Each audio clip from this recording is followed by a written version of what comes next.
قرآن چیخ چیخ کے کہہ رہے ہیں کہ جو نماز نہیں پڑھتا اللہ کے ہاں وہ مسلمان نہیں ہے۔ صحیح مسلم میں یہ حدیث لکھی ہے 246 کہ بندے کے کفر اور ایمان، شرک اور اسلام کے درمیان فرق ہی نماز ہے۔ یہ حدیث مسلم میں ہی لکھی رہ گئی کہ ابن مسعود رضی اللہ تعالیٰ عنہ کہتے ہیں کہ جماعت کے ساتھ نماز پڑھنا یہ سنت خدا ہے،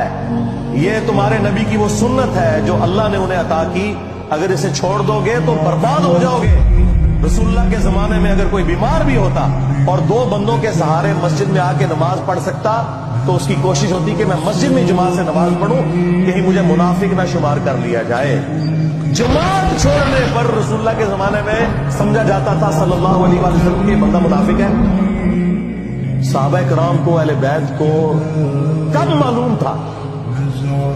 کہ ایسی امت بھی آنے والی ہے